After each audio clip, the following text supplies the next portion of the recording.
course, gonna work on some old Merv some more. Got the parts that I ordered in, so I can go ahead and finish up some other stuff. Now, if you can't tell, it is raining, and the camera may be moving because there's an umbrella attached to the tripod holding it up to keep it from getting wet. And if you remember before, you've all that seen it, when I was working on the budget build S10, well, ran into some rain issues there as well.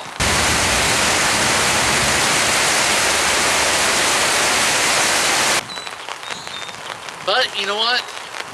The show must go on. This needs to get done. Here's thunder, I think. So I'm just gonna go ahead and bear the rain and get to work and get moving along on Merv, because I'm sure y'all want to see it run and drive it. I'm ready to drive it. So let me get to work.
so I'm gonna have to call it there. The wind got pretty bad there for a little bit and actually blew the tripod over. Luckily without the camera on it because I walked back inside. Broke the umbrella. The rain's picked up and it doesn't look like it's gonna stop for the rest of the evening and actually in tomorrow. So kind of screwed there a little bit.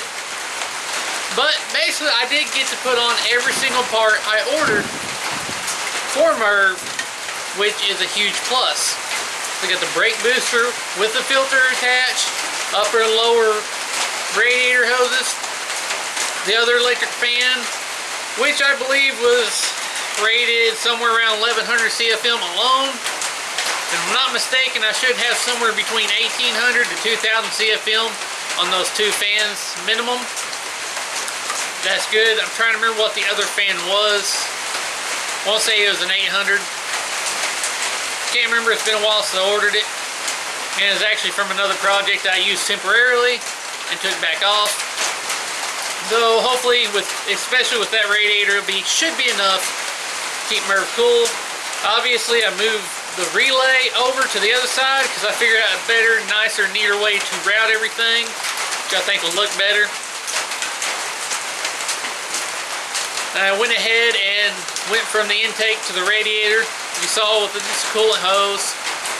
Now finding the lower radiator hose was kind of a pain. I actually had to get to the local parts store, go back and forth several times. So I found one close enough to fit, and I had to cut, I think, a ½ inch off the end of it, which wasn't bad. It actually, everything else lined up perfectly. And I left a sticker on it with the part number. So just in case I may ever need one again, it's there. I may take it off, put it on the glove box, just for future reference. So I know exactly which hose to get again, because it's kind of a pain to find a hose that fit it just right. The upper hose is just a 22-inch flex hose, which that's pretty easy to find. I probably could have went with a 20.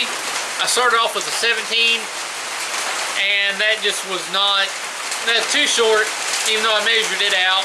I guess I didn't measure the way the hose would actually bend. And then I went to a 27, that was way too long. So I went down to a 22 and ended it there. Probably should have went with a 20. I think it'd been perfect, but the 22 is alright. So luckily, getting further and further on old Merv. But now, coming into springtime, this is where it's going to be the issue of rain delays. So hopefully I can get everything further ahead and ready for dry weather. But this downtime is going to give me some chance and opportunity to find wheels for the back, another rear end, because I think I'm going to go with a later model S10 rear end for the rear. And then once I get that in there, then I'll figure out my drive shaft length and go from there. And I should be able to pretty well wrap it up from there, other than a few small minor details. So hopefully not too long, this thing will be done. I hope you enjoyed this episode, and as always, thanks for watching.